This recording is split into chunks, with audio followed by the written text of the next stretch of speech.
Welcome to Beyond the Diet. This is your space to transform your relationship with weight, food, and the changes that come with each stage of your life. So you move through womanhood, embodying your feminine strength and radiance. Led by me, Audrey. And me, Christina. We are your weight, wellness, and women's health guides and coaches. This channel gives you practical tips, holistic practices, and transformational insights to help you release that stubborn weight naturally and easily. Improve your digestion and metabolism. Balance your hormones. Implement holistic practices for stress relief, energy, women's health, and balance. And we ultimately help you step into your power as the vibrant, unstoppable woman you were always meant to be. Join us to learn about listening to your body, eating with awareness, and living in a way that supports your unique stage of womanhood. Every week you'll find empowering videos on weight loss, women's health, yoga, Ayurveda, and the lifestyle shifts that are designed to help you feel at home in your body again. This is your invitation to step into womanhood differently. This is Yoga to Transform. Hi, welcome along. Yeah, welcome to Yoga to Transform. And this is Thankful Thursday. And today's topic is dun, dun, dun, dun, dun. Love yourself. Love yourself. Oh, well, there you go. Yes. I know some of you might already be thinking, oh, really? Yeah, exactly. Yeah. No, but it's so important. Isn't it? Well, I think it's it's the most important love that you can cultivate, isn't it? And so often we're seeking love outside of ourselves to fill that void of love inside of ourselves. Hey. Yeah.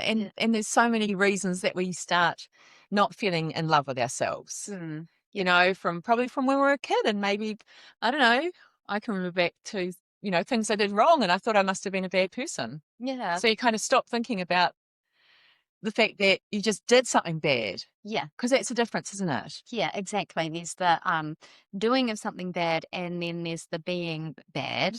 And actually, like from a Course in Miracles perspective, there's no such thing as being bad or doing something bad. Right. Yeah, it's just what it is. It Yeah, is. Okay. exactly. Yeah. Yeah. So, which is quite freeing, right? Because there's this, all I have to do is remember to love myself and forgive. Yeah, Yeah. So forgiveness is a big part, really, isn't it? that's a huge part. Yeah. Yeah. That idea, though, sorry, I do have to come back to that idea of there is only what it is. Yeah. Yeah. Because otherwise, because we've got all those memories.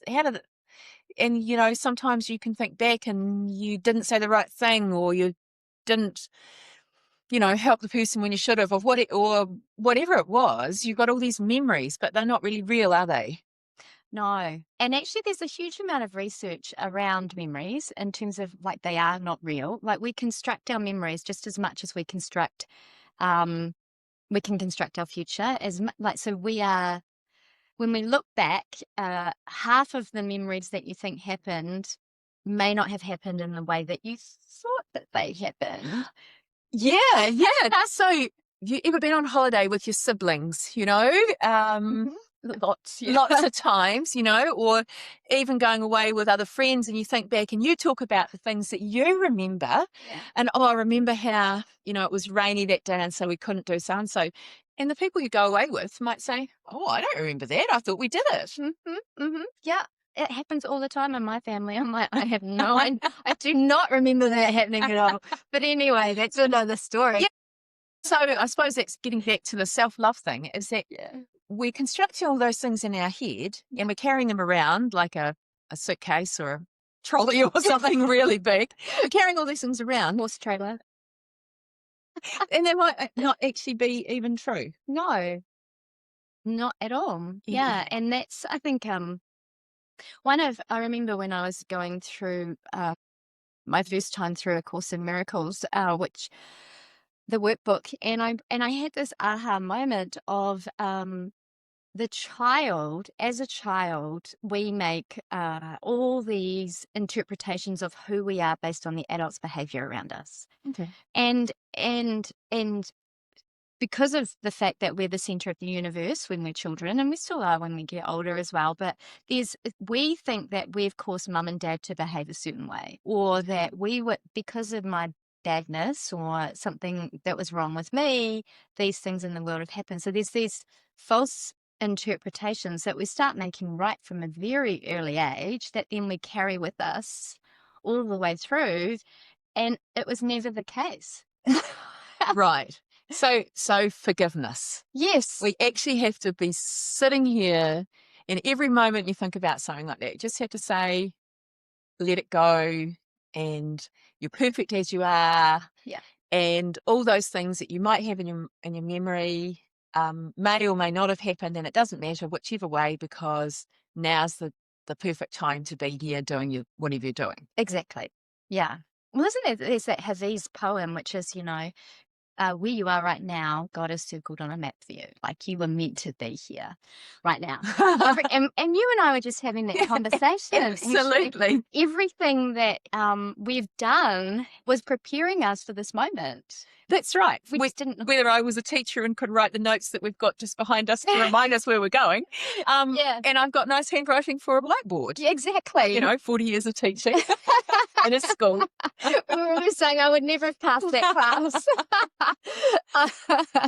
Yeah. And so you guys sitting here watching this today, is the right time for you to be thinking about loving yourself and knowing you're perfect, focusing on your strengths and just taking the next step forward. Absolutely. And let's pick up on that string, like focusing on your strengths, hey? Right? Mm. Yeah.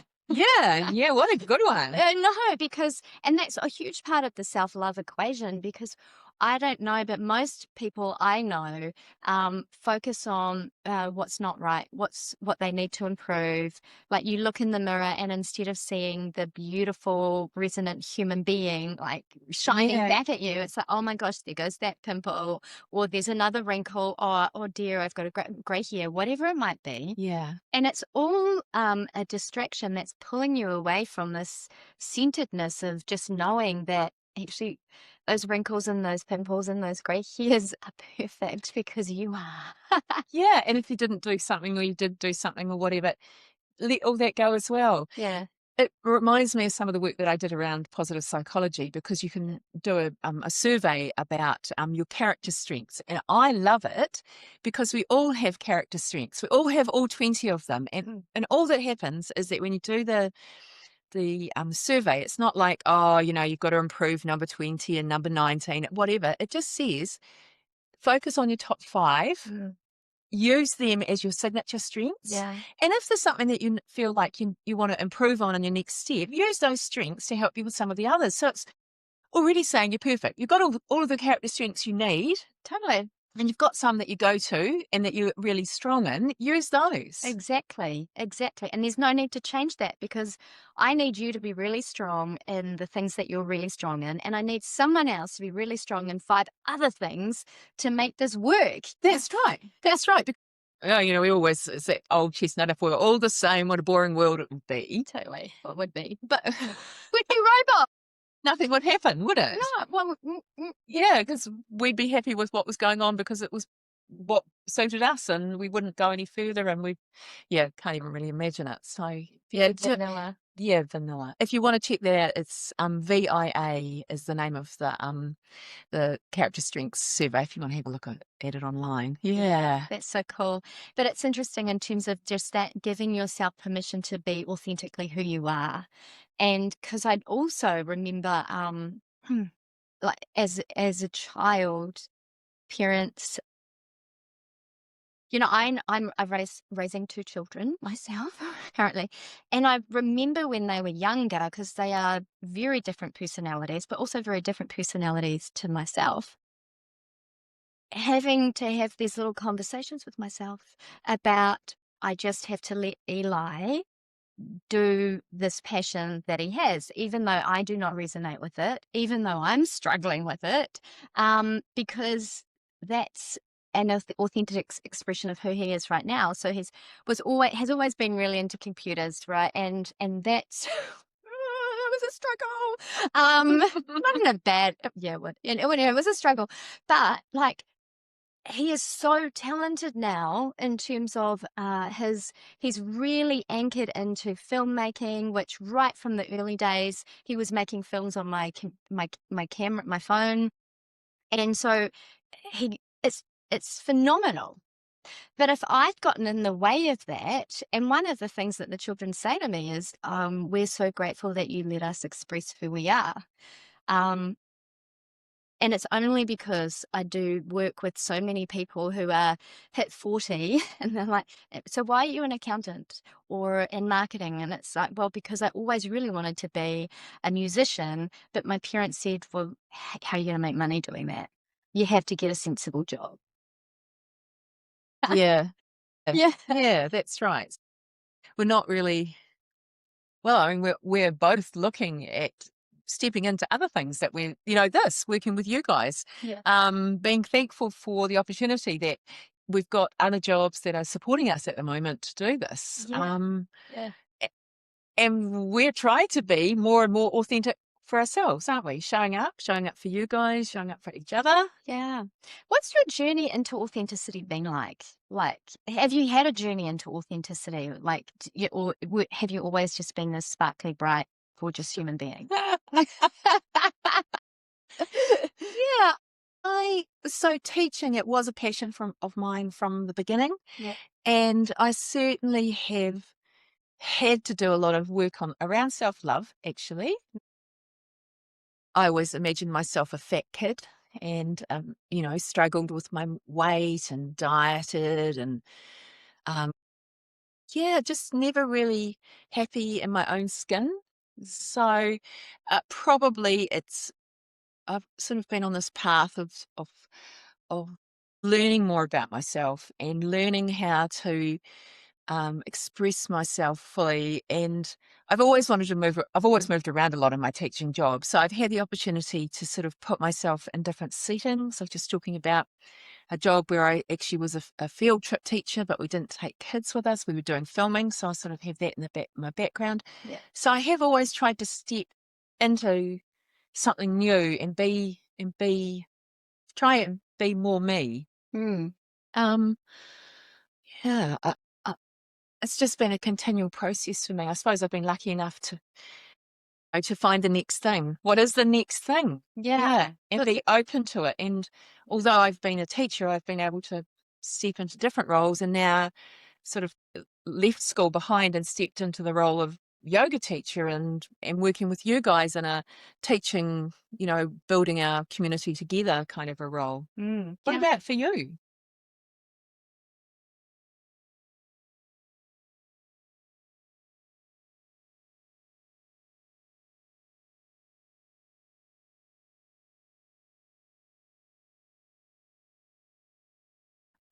But it's really interesting in terms of like connecting the dots looking back, because I remember probably about 20, like making this promise to myself about um being honest and authentic about who I was.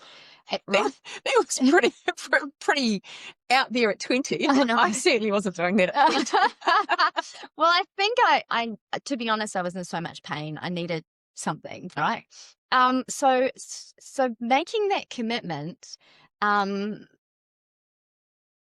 what I realized through that whole process was, oh my gosh, how much of a lie I was really living, like how dishonest and how I wasn't really authentically expressing my innate passions and all of that stuff. So I think if you knew me at 20, and now you know me like 20 something years later, um, it would be people wouldn't recognize it. And actually some people come up to me and think I'm my younger sister, you know, Hey, because of the really? huge, and it's interesting because I always have admired my younger sister. So I had also, I remember saying I want to be more like my sisters when I grow up, because they were far like, More themselves. yeah. And I think that's the oldest child thing, right? There's this Mm. taking on of responsibility, and I have to be a certain way, and I have to, um, Yeah, yeah, I so get that. yeah. The oldest siblings out there, you take on the responsibility of the family almost, don't you? Yes. And also too, I think that, there a lot of my journey was about like trying to fix all. I thought I was an innately flawed human being and there was something incredibly wrong with me, right? So to go from feeling and believing that, because it wasn't, that was my belief system, Yeah. to then get to a point where it's like, excuse my language, frickin' wholesome. You know, seriously, 20 years of work, and not just like gentle, like I'm gonna put my toes in and then take some time off and put my toes in, like full You on. splashed right in there. Yeah, you're like, you would have been like, you've made this commitment to yourself and you're going to go hard. Yeah. But there was so much unpicking that needed to be done Yeah. to get to that point. And it's almost, but I needed to kind of take all those steps. And it wasn't until BJ Galvin, an Anusara yoga teacher that Katie Lane brought to New Zealand, and she was running an immersion.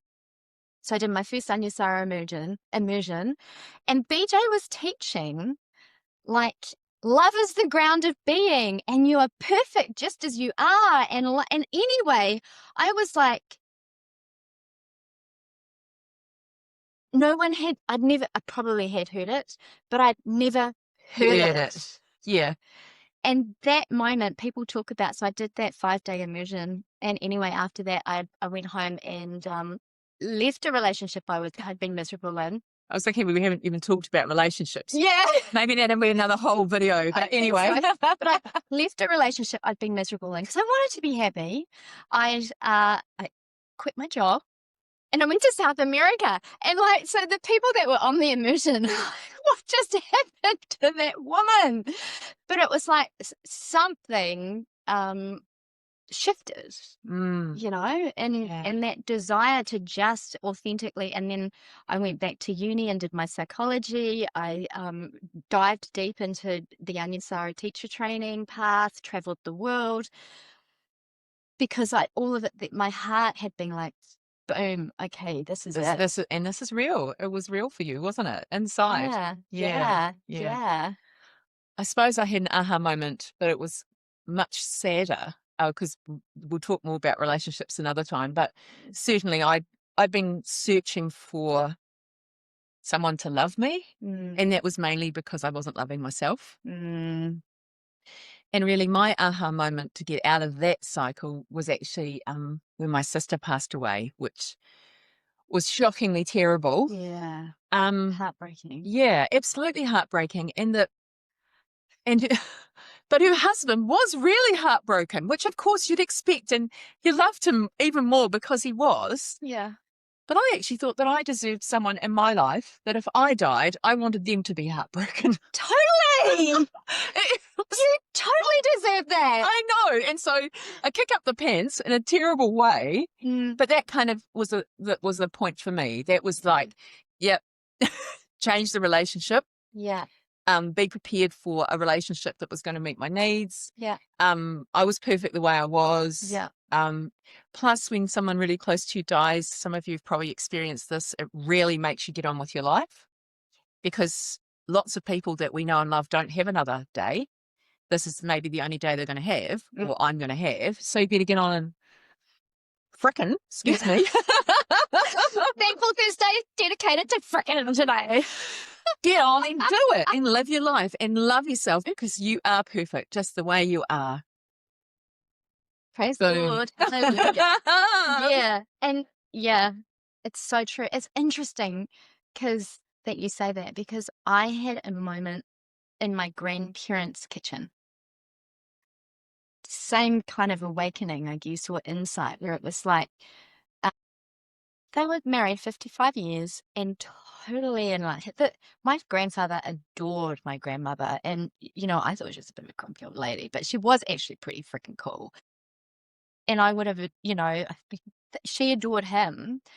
And they were still playful together, like doing the dishes and dancing together. Like he would like go get the car ready for them to go shopping, and she'd jump in the car and he'd say, right, and this is with us in the car too, where are we going? And she'd like, off to the sex shop we go.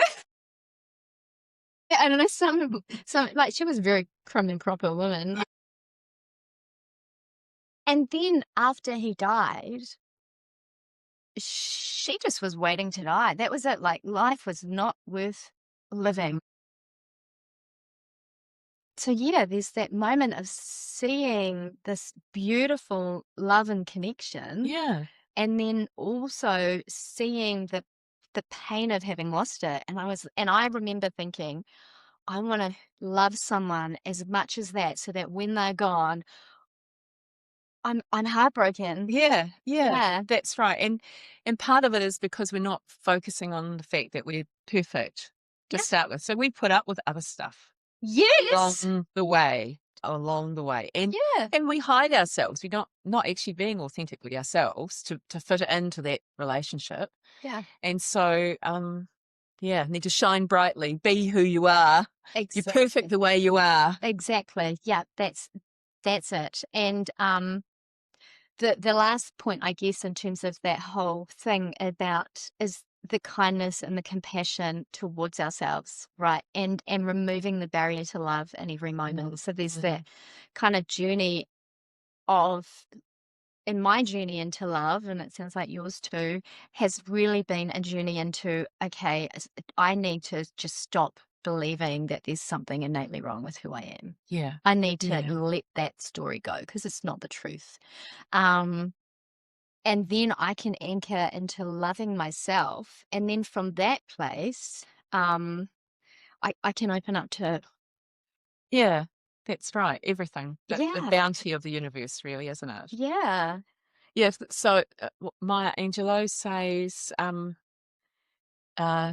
do the best, it's probably paraphrased, but do the best you can until you know better. And then when you know better, do better. yeah. And that's the thing, that until you have those aha moments, and hopefully you're thinking along the lines of having some now. Fingers crossed. But, we've all done the best we can with the knowledge that we have and understanding in the situation that we have. But it does behove us to move into the next step once we know that that's going to be there for us. And, I truly hope that you don't have to have a terrible loss experience like me, or, even you with your grandfather, to know that you can rock it every single day, and that you're going to be able to just shine brightly and be authentically you, and know you're perfect. Yeah. And I think that's the main thing is, like, if you have a thought that's unloving or unkind towards yourself, or that even suggests that you're not perfect in this moment, or that you cannot let go of a mistake that you made, or whatever, like, all of that is probably the nicer language is an illusion. I'm going to say it's BS. You're having a good day there, Christine. Having a good day. But it is not true, right? The only truth is you were born perfect, you will die perfect, and everything between born and dead is perfect. And love that about who you are, because we need you to authentically show up as yourself. Yeah? Indeed. Indeed. Go forth and love yourself. Have a great Thursday. Namaste. Namaste.